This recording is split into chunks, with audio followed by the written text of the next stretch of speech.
My husband signed the divorce papers, mocking me the whole time. Poor, penniless nobody. You're nothing without me, he yelled, humiliating me in front of everyone. But he turned pale and started trembling when the judge read aloud his father's will. The phrase that broke the silence was so cruel, so sharp, it cut the air in the room like a blade. Poor, penniless nobody. You're nothing without me. And in that instant, Eleanor wished the earth would open up and swallow her whole. She was 34 and had lived longer as the wife of Richard Dalton than she had as Eleanor Rivers, that young dreamer who once wanted to open her own interior design studio. All eyes were fixed on her, some with pity, others with mockery, most with indifference. She stood there in courtroom 3, her hands ice cold, her lips dry, and her heart hammering against her chest. She wore no makeup, not because of a lack of interest, but because she had nothing left to hide. Her face was the reflection of a silent battle, entire years hiding the pain behind a smile. Entire years pretending a perfect life next to a man who had hollowed her out from the inside. Richard, on the other hand, looked ready for a fashion show. Custom dark blue suit, Swiss watch, polished shoes. He smiled arrogantly, as if the courtroom were a stage, and he the lead actor in a ridiculous comedy where the humiliation of others was part of the script. Shall we sign now, or do you want to keep wasting my time? He said without looking her in the eye, glancing at his cell phone with disdain. Though of course, what will you do after this? Go back to selling little bracelets at small-town craft fairs. A couple of giggles were heard from the row behind Eleanor. It was Valerie and Mrs. Evelyn Dalton, his mother. They savored every word as if it were a glass of expensive wine. Eleanor felt their presence like knives in her back. She knew Valerie, her best friend since high school, had been embedded in her house for years, acting as a confidant, an ally, and now an accomplice. Eleanor didn't answer. She wouldn't give him the pleasure. She remembered the last time she had felt free. She was 23, with a freshly earned degree in interior design and a contract to work at an architecture firm in Chicago. She was about to start her career. She had dreams, goals, but then he arrived. Richard, the only son of an elite East Coast family, appeared at a university lecture, and with his sweet words and promises of eternal support, he enveloped her. With me you won't lack anything, he told her on their first date. He kept his promise. She lacked nothing except respect. Do you know what the sad part is? Richard continued loudly, addressing the judge as if he were part of his audience. This woman arrived with a broken suitcase and hunger in her eyes, and now she leaves believing she's a victim. A victim of what? Of having lived in a mansion. The judge looked at him expressionlessly while reviewing the documents. Eleanor remained immobile. A thread of sweat ran down her back, but her face didn't flinch. She took a deep breath. She was about to sign the closing chapter of a story that had ripped almost everything from her, except her dignity. That, though trembling, was still standing. Mrs. Rivers, are you ready to sign? The judge asked in a neutral voice. Eleanor nodded, but just as the judge was about to turn the document toward her, a young man in a gray suit interrupted. Excuse me, Your Honor, I was just handed this envelope. It's urgent. Instructions from the public notary regarding the will of the recently deceased Mr. Harold Dalton. Richard snapped his head around. His smile vanished as soon as he heard his father's name. Will? What will? He asked, now annoyed. That was settled weeks ago. The judge opened the envelope. He quickly read the first lines and looked up with a slight sign of surprise. It seems not, Mr. Dalton. There is a modification, and according to this document, it must be read during this very proceeding. It clearly states that it must be heard before any legal procedure between my son Richard Dalton and his wife Eleanor Rivers. The tension in the room changed abruptly. The air became thick. Eleanor felt a shiver run down her arms. Richard frowned, irritated, almost offended.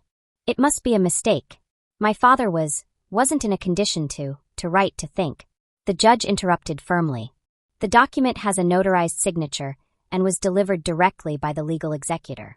It is valid. Mrs. Dalton shifted in her seat. She gripped her handbag tightly. Valerie looked nervous.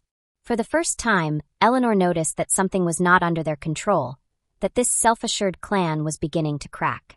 What is this will supposed to say? Richard asked in a challenging tone. We will know shortly, the judge replied as he slowly unfolded the paper. But I must warn you that it contains clauses that directly impact the distribution of the Dalton family's assets. That's impossible, Evelyn cried out, standing up. My husband would never have done that. He knew perfectly well who this woman was. Eleanor said nothing. She watched the scene as if she were outside her own body.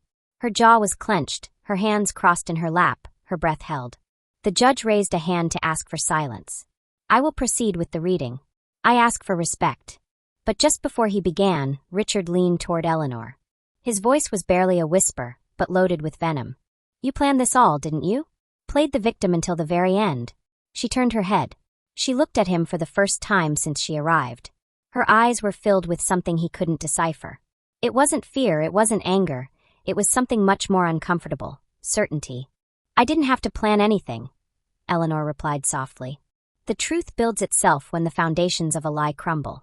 The judge cleared his throat, making everyone return their attention to him, but before he could pronounce a single word, a phone rang. The strident tone bounced against the walls of the courtroom. It was the Dalton family's lawyer. He stood up, answered quietly, and then approached the judge, pale.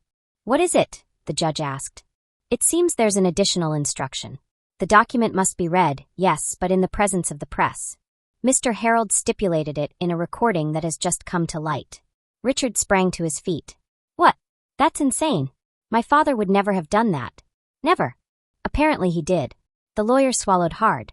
"And the recording has already been delivered to 2 national media outlets." Valerie covered her mouth with her hand. Mrs. Dalton, red with rage, slumped back into her seat. Eleanor remained motionless. It wasn't revenge she felt, it was justice. For the first time in years, the power was inverted. She was no longer sitting in the shadow of a family name. Now, everyone was waiting for what would come next, and no one knew exactly what that paper would say. "The divorce signing is suspended," the judge said firmly. "Tomorrow at 9 a.m., this procedure will resume with the presence of the media, as demanded by the deceased Mr. Harold Dalton. Until then, no one must leave the city." Richard kicked a chair in anger. Valerie approached him, but he pushed her away with his arm. Eleanor stood up slowly. She walked toward the exit with calm steps, but her heart was pounding like a drum. She didn't look back. She didn't need to. When she crossed the door, a tear rolled down her cheek. It wasn't sadness, it was relief. No one knew what was in that will, not even her. But one thing was clear. This story didn't end here, and what was coming would change everything. Eleanor felt it. It wasn't intuition. It was something deeper, like a knot in her chest that wouldn't dissolve. That night, she didn't sleep. She sat on the small sofa in the apartment she had rented just 2 weeks before. She looked at the sealed envelope the attorney of Richard's father had given her. It had the seal of a notary office and Mr. Harold's name written in firm calligraphy. Eleanor held it in her hands as if it were a bomb. She wasn't allowed to open it yet. She could only read the note attached to the outside. A single sentence written in blue ink. "This will change your life. Only you can know it at the official reading." She sighed, caressed the edge of the paper with her fingers, and her eyes welled up. How long had it been since someone had written something for her, something with intention, with meaning, with care? She felt strange, almost guilty, for the sense of hope that was beginning to seep in amongst the fear. Then her mind dragged her, without permission, to the past, to that bright day when she met Richard. She was 23, her head full of ideas and her heart overflowing with excitement. She was at a university design conference when he approached her. Impeccable, charming, self-assured. The first thing he said was, "Your energy fills the room." Eleanor laughed, thinking it was a cheesy line, but he insisted. He talked to her about art, about the future, about plans. He promised her that together they would conquer the world. 3 weeks later, they were officially dating. 2 months later, she had given up the job offer in Chicago she had waited so long for. And in less than a year, she was living in the Dalton mansion. "It's what's best for you," he told her. "You'd be wasting time there. I will give you everything you need." He remembered everything as if it were today. The day she crossed the gate of that house for the first time, her mother had warned her, "Don't mistake comfort for happiness." But she didn't listen. She let herself be enveloped by the grandeur, the gardens, the expensive dresses, the dinners with silver cutlery. What she didn't see was that in exchange for all that, she was giving up her voice, the voice that no one listened to anymore. Not even him. "Are you still sleeping in?" Richard would say with contempt. "It's about time you were at least useful for something in this house." "What do you mean?" "That if you're not going to work, the least you can do is keep this place in order, have the food ready, make sure the staff is functioning. Or what do you do all day?" That was the first time Eleanor understood that, for him, she was no longer his partner. She was part of the furniture. The first few months, she tried to justify it. She said he was stressed, that he had too many pressures at work, but over time the comments became more frequent, more hurtful. And the worst thing was that his mother celebrated it. "You complain too much," Mrs. Dalton would say while stirring her coffee. "We're giving you a life you could never have on your own." Eleanor swallowed her words. She literally did it while cutting strawberries no one would eat, while organizing dinners for friends who ignored her, while putting on makeup for dinners where her own presence was irrelevant. She became a maid with the title of wife. She remembered one night in particular, a rainy Thursday. She had prepared a special dinner because it was their anniversary. She had decorated the dining room with candles, cooked his favorite dish, and even looked for a new dress. Richard came home at 11 p.m., walked in without looking at her, threw his keys on the table and said, "I'm tired, don't bother me. But it's our anniversary. And so what? Do you want a medal? Not a flower, not a hug, not an excuse." That night, Eleanor slept hugging her dog, Buster, a golden retriever her grandmother had given her before she died. He was the only one who greeted her with joy, the only one who looked her in the eyes as if she were important. She curled up with him in bed and cried in silence. Next to her, Richard snored as if his indifference had the weight of lead. The years passed like this. The relationship with Valerie, her lifelong friend, grew closer. Valerie was the only one who listened to her. They would have coffee in the kitchen when no one was around. They would laugh at silly things. Valerie would tell her she deserved more, that she shouldn't settle. Eleanor, naive, confessed her most intimate pains to her. "Sometimes I feel like I'm disappearing," she said once. "As if my name no longer mattered, as if I were a ghost." Valerie hugged her. Or so it seemed. But now, after everything, Eleanor began to wonder how many of those shared afternoons were real, how many were part of a plan. While Richard accumulated trips, late-night meetings, and last-minute assignments, Eleanor began to suspect. Once, she found a blouse that wasn't hers in the car. Another time, a hotel receipt from Miami tucked away on a day he claimed to be in a meeting in Boston. "And this? What is this receipt? Are you going through my things? How low you've fallen." That was his answer. Not an explanation, not an apology, just contempt. Eleanor wanted to scream, but she didn't. She kept the receipt, folded it, put it in a box. The same box where the love letters from the early years were, the birthday cards she never received again, and a drawing she had made when she still dreamed of opening her own studio. A creative space with white walls, natural light, and reclaimed furniture. That dream was still tucked away, along with her voice. Years later, when she decided to leave, she didn't take that box. She wanted to start without burdens, even though it hurt, and it did hurt.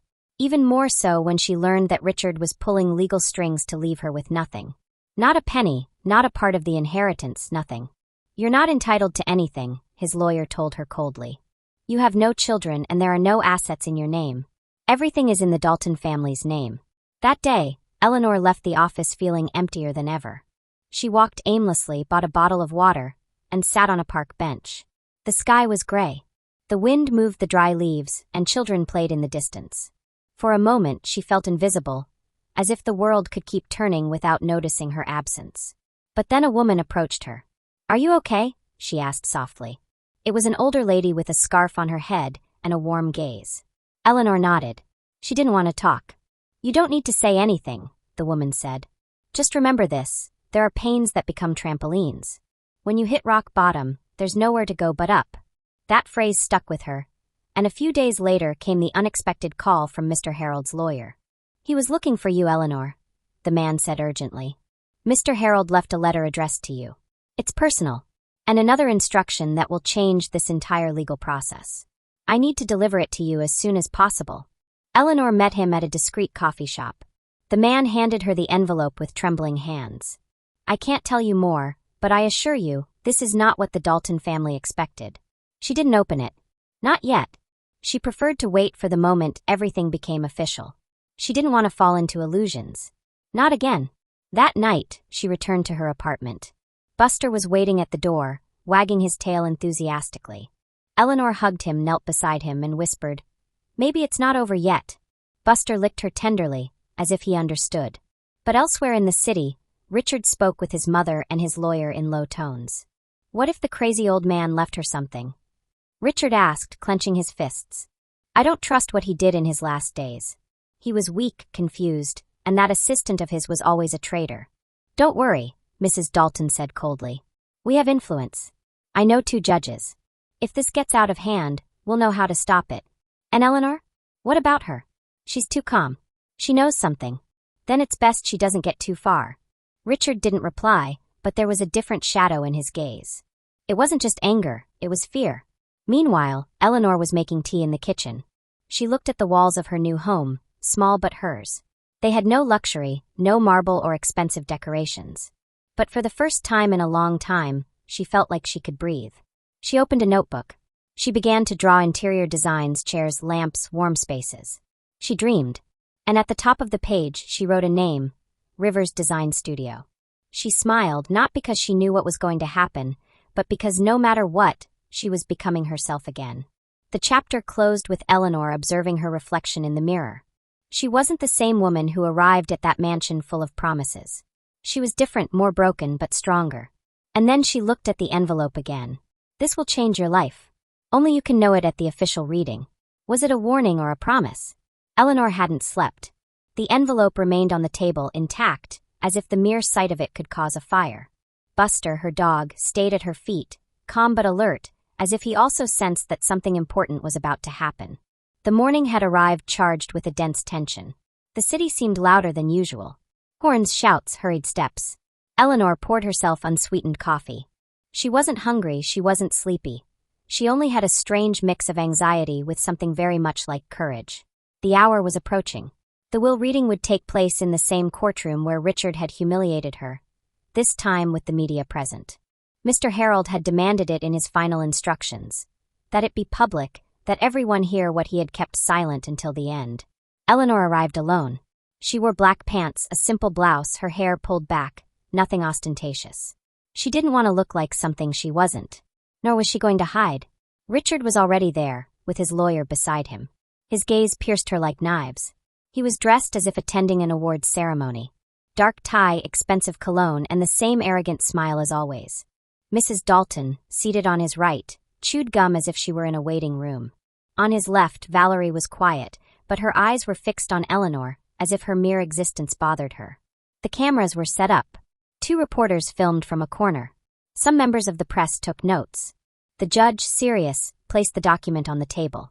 Everyone fell silent. "We will proceed," the judge said firmly. The will of Mr. Harold Dalton was officially modified 3 weeks before his death. His wish was that this document be read in the presence of the interested parties, as well as public representatives to ensure transparency. Richard snorted. "This is a farce. My father was ill, confused. He was not in a condition to." "The will was signed before a notary," the judge interrupted. "Medical examinations were done. His mental state was certified as lucid. Any challenge can be presented afterward. Now we will listen to his will." Eleanor swallowed. Buster wasn't with her, but she felt him, as if his loyalty accompanied her. The judge began to read. "I, Harold Dalton, in full use of my mental and physical faculties, declare that this is my final and definitive will. I thank life for everything it has given me, but I also ask for forgiveness for what I have allowed." Richard frowned. Mrs. Dalton moved her leg restlessly. Valerie lowered her gaze. "To my wife, Evelyn, I leave the right of lifetime residence in the family property. She may not sell, rent, or modify it. Her maintenance will be the responsibility of the principal heirs." Evelyn choked on her gum. "What do you mean lifetime residence? What is that?" "It means she can continue living in the house," the judge explained without looking up, "but it does not belong to her." Evelyn stood up. "That can't be. I'm his wife." "I continue," the judge said, ignoring the interruption. Eleanor felt a chill. "To my son, Richard Dalton, I leave a minority stake in the shares of the group companies. He will have the right to receive dividends, but not to make decisions. He may not sell, transfer, or use his name to represent any company in the holding." Richard opened his mouth in disbelief. "Minority? What does that mean?" "It means he will not have control," the judge replied impassively. "This is a trap. A mockery. I am his only son." The judge paused. Then he looked directly at Eleanor. "And to Eleanor Rivers, I leave 85% of my shares, assets, properties, vehicles, bank accounts, and legal rights over the Dalton Business Group. I entrust her with the direction of my foundations, the presidency of the board, and total access to executive decisions." Silence. A silence that stretched beyond tolerable limits. Eleanor didn't move. Her eyes wide, her hands in her lap, her tears held back. The air was heavy as lead. Evelyn screamed. This is illegal. That woman is nothing. Nothing. Richard pounded the table with his closed fist. That paper is fake. He was manipulated. She convinced him. The judge raised his voice. Any allegation must be presented through the appropriate channels. This document is legal, notarized, and backed by a recording. Richard's lawyer approached, sweating. My client demands an immediate review of the will's validity.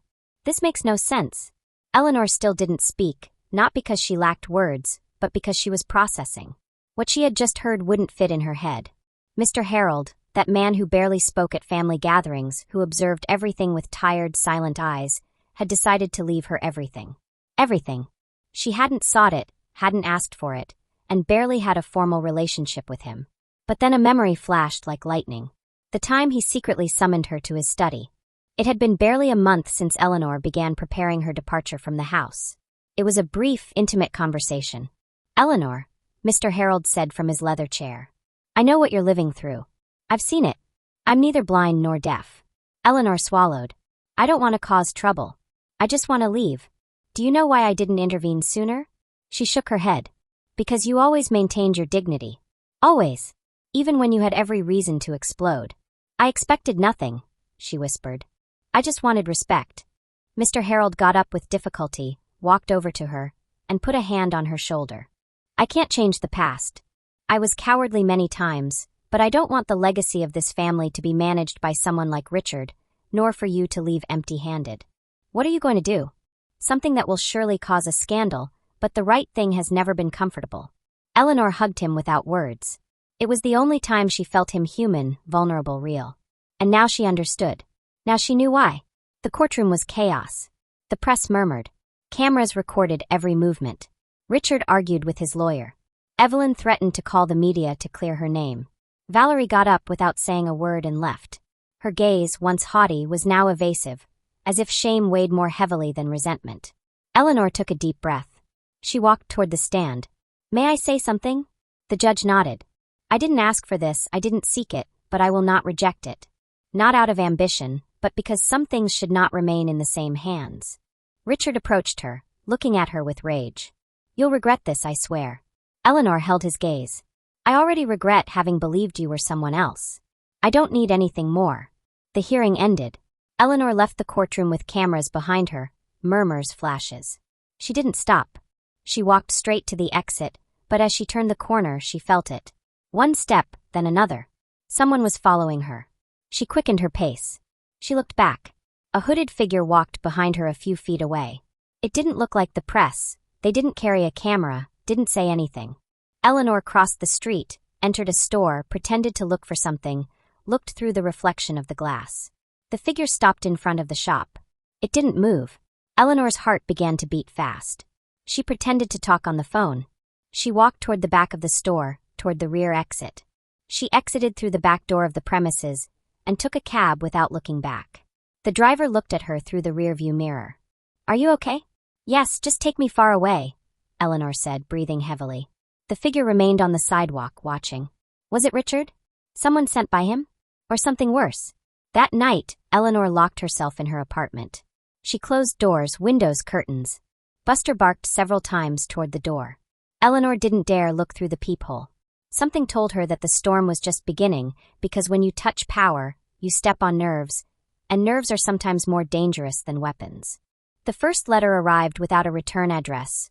A plain white envelope Eleanor found tucked under the door when she returned from the supermarket. She didn't attach importance to it at first. She thought it was advertising or maybe a mistake, but when she opened it, what she read froze her blood.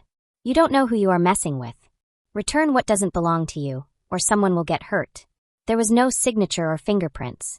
Just that sentence written with letters cut out from magazines, like in those crime movies Eleanor had seen so many times, without imagining she would ever experience something similar.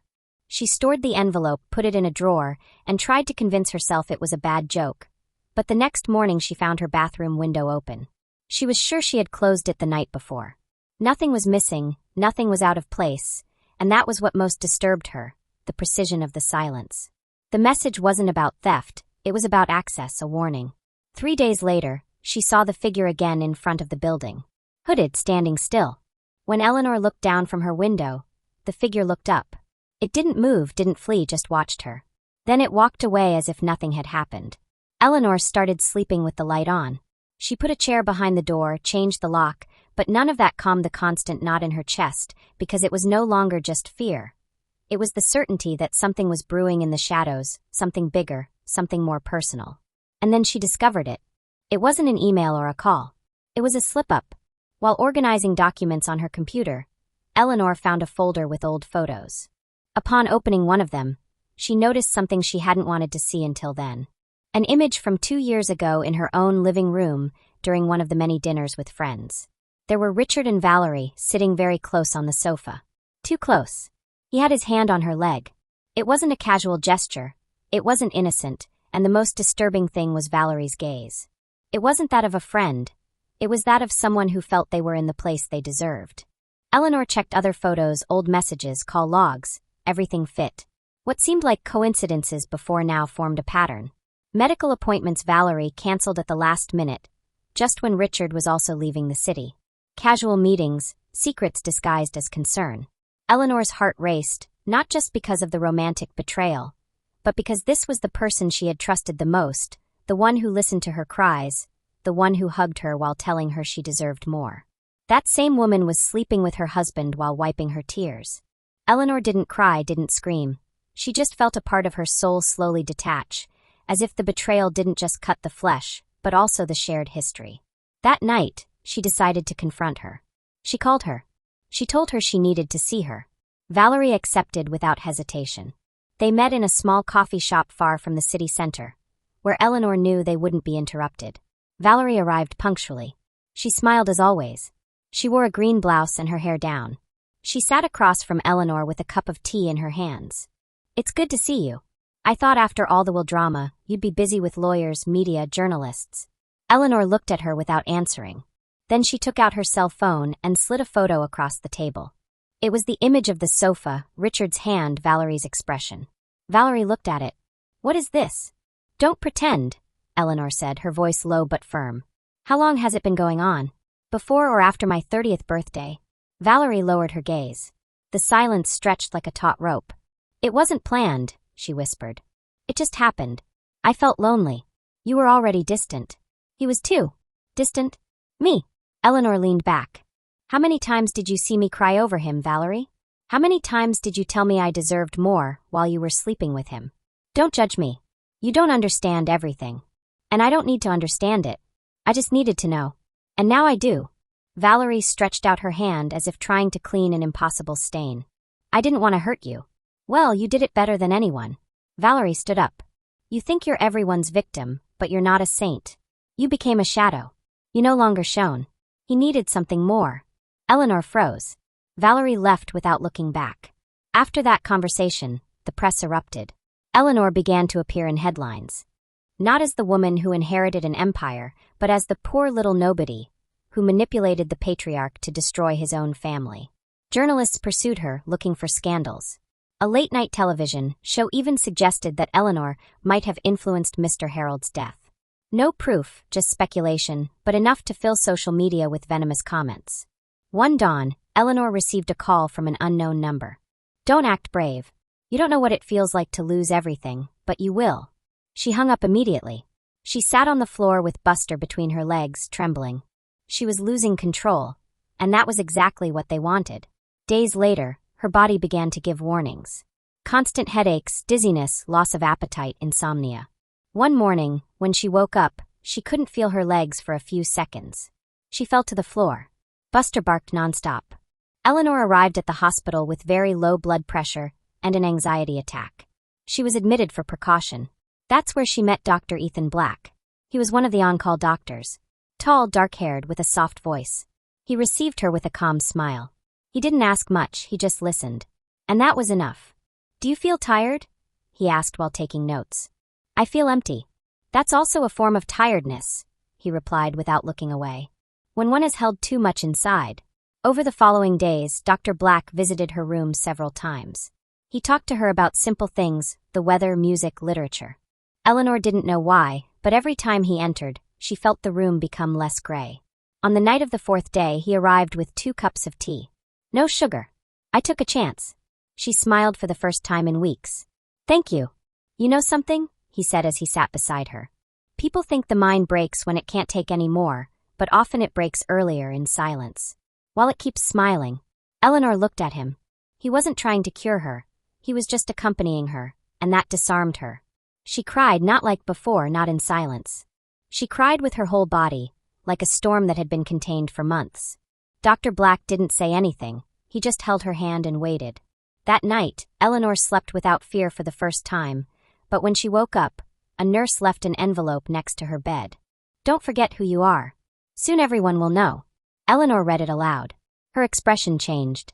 Dr. Black walked in right then. "Everything okay?" Eleanor looked at him. "I don't know. Because someone was behind everything." And the question was no longer why, but how far they were willing to go.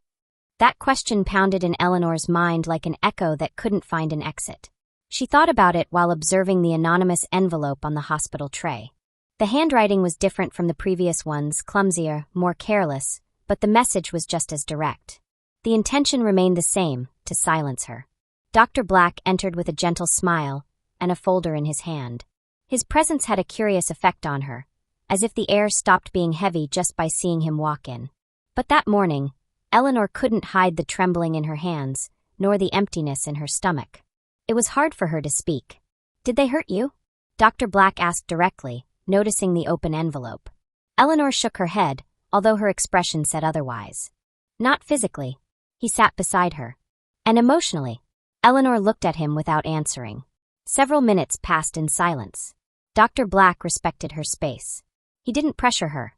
He just stayed there, present like an unspoken promise. The next day, Eleanor signed her voluntary discharge, not because she felt ready, but because she knew she couldn't live the rest of her life under a white light connected to machines, running away.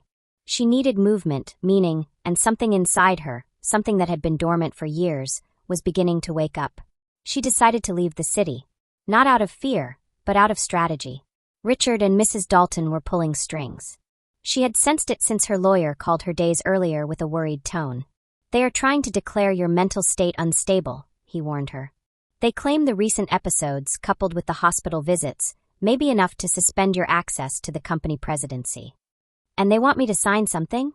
Eleanor asked, her voice firm. "An agreement. They say it's for your well-being. That you are too vulnerable." Eleanor hung up without saying goodbye. She knew what that meant. They wanted to take what was now hers, using the same argument they had repeated to her in a low voice for years. That she was crazy, that she was exaggerating, that she was unstable. She fled, but this time not with fear, but with direction. She returned to the small town in rural Ohio where she had grown up, where the scent of her childhood still lingered, the echo of her mother in the kitchen, the creaking of the wooden stairs. The town hadn't changed much. The dusty streets, the stray dogs, the trees bent by the wind. Everything had a brutal nostalgia, but also something akin to freedom. Dr. Black was the one who helped her find a small room in the back of an old house near the local health clinic. She hadn't asked him to come with her, he just came. "Don't you have work in the city?" she asked him while unloading the suitcases. "There are plenty of doctors there." "Not here. And I didn't come for work." Eleanor smiled for the first time in days. For weeks, they volunteered at the community clinic. Eleanor didn't have medical experience, but she helped organize records, clean examination rooms, and talk to patients. She learned fast, listened more than she spoke, and in those silences, she discovered the lives of others, the real ones, the hard ones, the ones she had never seen from the comfort of the Dalton mansion. There, she met Martha, a 39-year-old woman, cracked skin, sunken eyes, and a laugh that defied everything. She had 4 children, all by different fathers, none present. Martha lived in a makeshift house of wood and tin. She had been battling an infection for months that wouldn't heal. She came every week without fail, with her children barefoot and a bag of rice in her hand. "I bring it in case there's someone hungrier than us," she always said. One morning, while Eleanor was taking her blood pressure, Martha looked at her intently. "You look like you've had everything, but your eyes look like someone who lost it." Eleanor didn't know how to respond. "And I've seen you on the news," Martha continued, still smiling. "You're the one who inherited from the rich." "And now I'm here cleaning desks," Eleanor replied. "That doesn't make you less, it makes you more. You felt poor, but you always had a choice. I don't even have that, and yet I'm still here. Not by force, but by instinct." That phrase stuck with Eleanor. More than any therapy, more than any book, because in Martha's voice there was no victimhood, just truth. Eleanor started bringing food to her house every week, sometimes medicine, sometimes just company. She discovered that helping wasn't an act of charity. It was a way of rebuilding herself through others. Little by little, color returned to her face, and her body felt less tense. Dr. Black noticed it. "You're more yourself," he told her one night while they shared coffee in the back of the clinic. "How do you know?" "It was the next day at a small town, because you no longer hide behind silence." Eleanor looked down. "Here, I'm nobody. And that gives me peace." "You have nothing," Dr. Black said, "but I see you at peace." Eleanor looked up. "I have nothing, but I have peace." For the first time, Dr. Black said no more, he just watched her. The kind of look that doesn't invade but embraces. That night, Eleanor received a letter in her room. The landlady left it, saying she had received it from a messenger. When she opened it, she recognized the letterhead of Mrs. Dalton's legal firm. The letter was a threat disguised as courtesy. They offered to negotiate her exit from the company. They asked her to consider her health status as an impediment to continue, and of course they included an attached document to sign. Immediate resignation, transfer of rights. A multi-million-dollar figure. Guaranteed silence. Eleanor crumpled the paper without hesitation. The answer would not be written, it would be lived. The next day she called her lawyer. She asked him not to respond, not to say anything, to let them feel confident, to believe she had given up, because this time the war was going to be fought with intelligence. Meanwhile, she continued working at the clinic. Martha got worse. One morning, they found her lying on the floor weak. Eleanor knelt beside her, held her hand, and promised her she wasn't alone.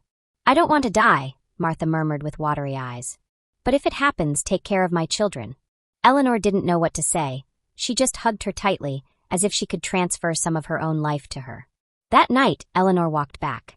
The sky was overcast, the streets dark, the wind blew strongly. Her body felt heavy, her thoughts scattered, a buzzing in her ears. And then it happened. Her vision blurred abruptly. The lights began to dance. The ground ceased to be firm. She felt one side of her face go numb. She tried to hold on to a wall, but her legs didn't respond. She fell. Everything went black. When she opened her eyes, she was on a gurney. Dr. Black was beside her. His face was different. The worry was evident in every gesture. "Don't scare me like that," he whispered, taking her hand. "What happened to me?" He didn't answer immediately. "We're going to run some tests. Some detailed ones." Eleanor looked at him. "You already know what it is, don't you?" Dr. Black lowered his gaze. "We're going to confirm it." Eleanor understood, and for the first time in a long time she felt fear. Real fear, because something inside her body was shutting down, and she had no idea how to turn it back on. Dr. Black held her hand with a calmness that contrasted with the chaos that had erupted inside her.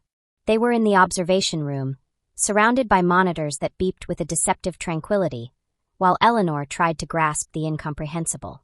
The ceiling light was white, aseptic, soulless. The world around her seemed to have lost color. Dr. Black didn't use technical words. He sat beside her with the same serenity with which he had arrived in the town and, in a low voice, explained what was coming. "The results indicate you have multiple sclerosis." Eleanor didn't react. Her mind repeated the words like a meaningless echo. She didn't understand what that meant. Chronic, progressive, limiting illness. The silence became as heavy as the fear. Dr. Black continued speaking. "It's not a death sentence, Eleanor, but you will have to adapt. There will be good days and there will be days when your body won't respond as before." "Am I going to end up in a wheelchair?" "Not necessarily. It depends on many factors, on how you take care of yourself, on how it evolves. There's no single way to live with this." She nodded, but not because she understood. She did it because she needed to fake control. Dr. Black took her other hand. "You're alive.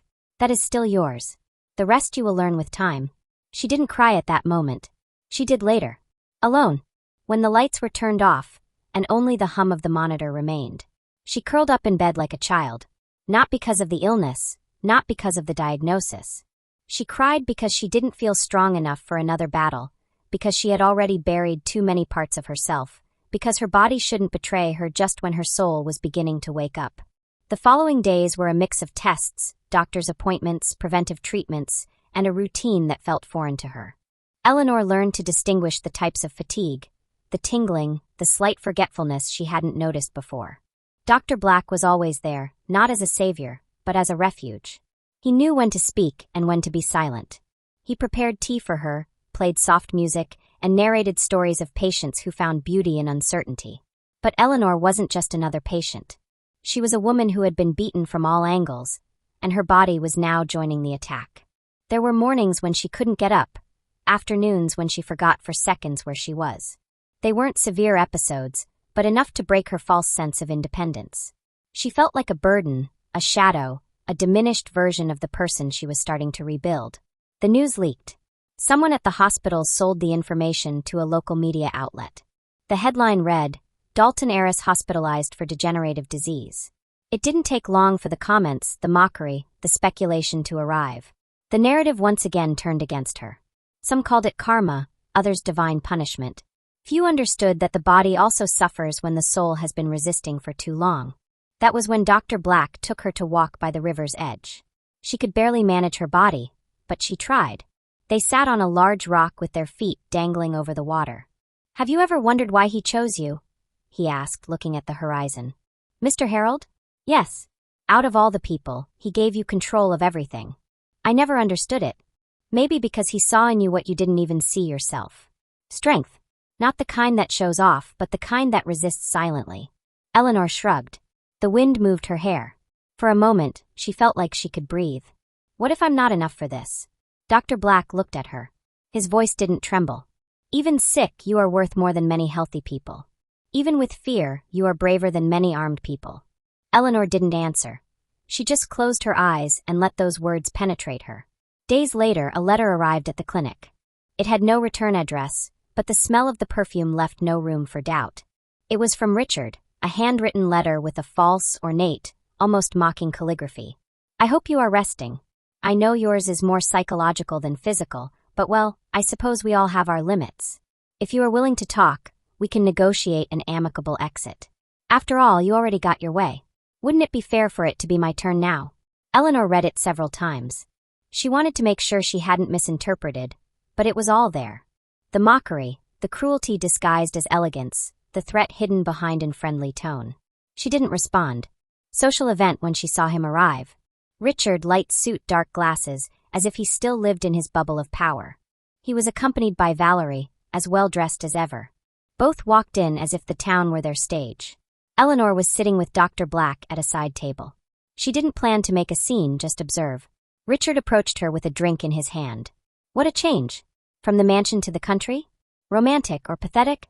Dr. Black stood up, but Eleanor signaled him to stop. She would speak. "What are you doing here?" "Just came to see you, and to remind you that this game isn't over yet. I don't know how much longer you can pretend to be strong. Even your body isn't holding up." "I don't need to pretend," Eleanor said. "What you destroyed, I rebuilt. I did it with help, with love, with real people. You didn't take anything from me. You just reminded me who I never want to be." Valerie let out a fake laugh. "How poetic. You should write a book. You could illustrate it with photos of yourself in my house with my husband." The tension grew. Everyone around them was watching. Eleanor didn't lower her voice. "I'm not here to hide. I'm here because I realized that power is worth nothing if you don't have peace. And you don't know peace, you live off of war." Richard gritted his teeth. "I'll see you in court." "Perfect," Eleanor replied, "because this time I'm filing the lawsuit." She turned and walked away with Dr. Black. Behind her, murmurs began to circulate. The lawsuit was filed 2 days later. Eleanor's lawyer presented documents, audio recordings, and a series of evidence demonstrating that Richard and Valerie had conspired to discredit her, including falsified documents, emails, and payments made to a psychiatrist to issue altered reports about her mental health. The accusation was serious. Attempted concealed murder through medical manipulation and psychological persecution. The case quickly gained momentum. The press no longer saw her as the manipulative heiress. Now they looked at her as a victim of a dark machinery, a power network that did not tolerate women who rebelled. The first hearing was scheduled for the following month. Richard hired one of the country's most expensive law firms. Valerie disappeared from the public scene. Mrs. Dalton declared on television that her family was being victimized by persecution driven by resentment. Eleanor didn't let herself be carried away by the headlines. She was focused. Dr. Black remained by her side, preparing herbal teas, accompanying her to therapy, celebrating her small victories. The first day Eleanor managed to climb 2 flights of stairs without help, they cried together, not because of the stairs, but because of everything it symbolized. One night, while the sky was clear and fireflies dotted the field, Dr. Black embraced her from behind. Eleanor leaned back against his chest. "Do you know what frightens me?" she whispered. "What?" "That all of this has no end. That it continues and consumes me." Dr. Black turned her around and looked into her eyes. "We can't control what the world throws at us, only how we face it. And you've faced it with a strength that many don't understand." Eleanor leaned closer. The kiss was slow. It wasn't euphoria, it was relief, as if the soul finally found a pause in the middle of the storm. As they separated, Eleanor smiled. "I don't know what will happen in that trial. The important thing is that this time you're not going alone." The wind blew through the trees. Eleanor looked at the sky. Her body was still fighting, and so was her heart. But for the first time in a long time, she was no longer afraid to fall because now she knew how to get up. What she didn't know was that the enemy doesn't always act from the outside, and that someone else was watching, waiting for the exact moment to strike. That thought didn't leave Eleanor during the days leading up to the trial. She slept fitfully, waking up in the middle of the night with the feeling that someone was watching her from the window. Dr. Black hugged her in silence, stroking her hair, without asking questions. He also felt it, as if a shadow had settled nearby, with the patience of someone waiting for fear to do its part. The day of the trial arrived. The room was full, cameras, journalists, familiar faces, and others she had never seen, all seated with the attention of those who know they are about to witness something historic. Eleanor entered dressed simply, but with a serenity she hadn't had before. She was supported by her lawyer, her face clear and her eyes firm. On the opposite side of the room, Richard adjusted his tie with the tense gesture of someone not used to losing. Valerie remained by his side, although they no longer touched as before. The distance between them spoke more than any words. And in the last row, almost hidden behind dark glasses, Mrs. Dalton watched them without blinking. The judge arrived punctually. Silence was requested. The case was presented clearly. Eleanor Rivers accused Richard Dalton and Valerie Estrada of having orchestrated a psychological and medical plan to manipulate her public image, affect her emotional and mental stability, and force her out of the legally inherited business control, all with the intention of recovering the economic power the will had denied them. Eleanor's lawyer presented the emails, recordings in which Valerie spoke with a bought-off psychiatrist, looking for medical terms that would make Eleanor seem like a disturbed woman. A record of payments made from an account in the name of a shell company linked to Richard was also shown. Eleanor remained silent during the presentation, not out of fear, but because she didn't need to say anything. The facts spoke for themselves. When it was the defense's turn, Richard stood up. "This is a personal vendetta. She wants to drag us all down with her fantasies. It's clear she's ill. Her body says so, and her mind too." Eleanor looked directly at him. She didn't look away once. "And what if all of this is part of a revenge," he continued, "of a resentment born when I discovered her true intentions? Eleanor was never a victim. She was a manipulator." The judge interrupted him. "Are you suggesting she falsified the will?" "I'm not saying it," Richard replied cynically. "There are rumors, and soon there will be proof." Valerie asked to speak. She did so with a trembling voice. "I just wanted to help. I thought Eleanor needed rest. I didn't know what we were doing was illegal." The room erupted in murmurs. The judge called for order. In the last part of the hearing, Eleanor was called to testify. She stood up slowly. Her pace was deliberate but firm. She leaned on her cane. Dr. Black watched from the audience, clenching his fists.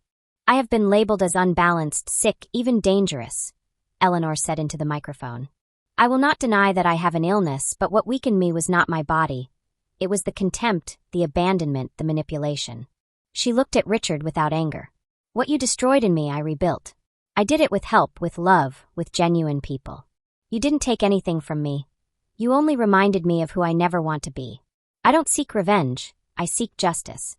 Because if this happens to a woman like me with resources and a voice, imagine how many keep silent out of fear.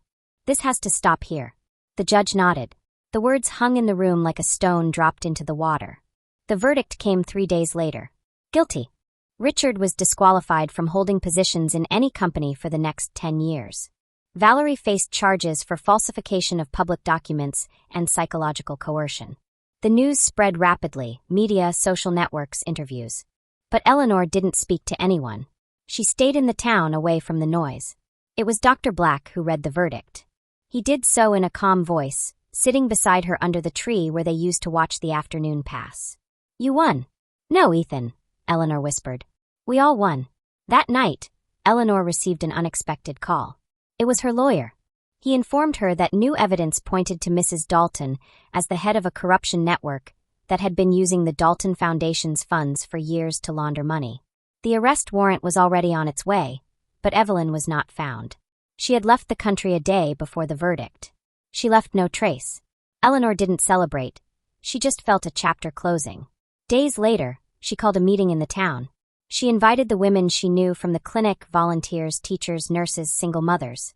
In the central square, in front of a whiteboard, she presented her decision. I will cede 50% of my inheritance to found an organization that works for the mental and emotional health of women. We will create safe spaces, psychological support, and legal advice. We have suffered enough in silence. Now it's our turn to speak. The applause was spontaneous. Some cried. Eleanor did too. Months passed. The illness didn't disappear. But Eleanor learned to live with it. She had good days and others when she could barely move. Even so, she kept working. She helped Martha with her children. She wrote letters to women in other towns. She started a small blog where she told her story without names, only with emotions. Dr. Black was always there. He didn't treat her like a patient. He treated her as an equal, as a woman, as a companion. One evening, as they walked along the path by the river, he stopped. He embraced her from behind. Eleanor leaned against his chest. Do you know what scares me? She whispered. What? That I don't know how much time I have left, or what tomorrow will be like. Dr. Black knelt. Then let's live this today. Would you like to share it with me? Eleanor was silent. She looked at the sky, the river, the earth beneath her feet. I don't have a perfect body or a perfect life, she said. But I have peace, and no one will ever take that from me. Dr. Black stood up, embraced her. She rested her head on his chest, and there, in the middle of the countryside, without luxury, without cameras, without titles, Eleanor loved again. The trial was in the past. The Dalton Company continued to operate, but under a new name, Real Life Foundation. The surname that had weighed so heavily on her disappeared from her public history. Now people talked about Eleanor Rivers, not as the heiress, but as the woman who chose to heal instead of taking revenge. Final scene. Eleanor walks slowly along a dirt path. She uses a cane. Her steps are gentle. Beside her, children run, women converse, and Dr. Black watches her with tenderness. The wind blows. She looks up at the sky. Sometimes the soul breaks into 1,000 pieces, but only to rebuild itself stronger. And she keeps walking. Because Eleanor's story was not one of a fall, but one of a surrender to fear and a return to life. There are many people going through a similar situation. We hope her voice lives in you. Share this story and be part of the change. If you liked this story, I invite you to leave a comment on how you felt listening to it. And if you have gone through a similar situation of betrayal, I would love for you to share your valuable opinion. Remember to tell me which city you are viewing this video from. I would be very honored if you leave a like, share the video with a friend or family member, and subscribe to the channel. Don't miss the next surprising story that is appearing on your screen right now. We have guaranteed entertainment exclusively for you.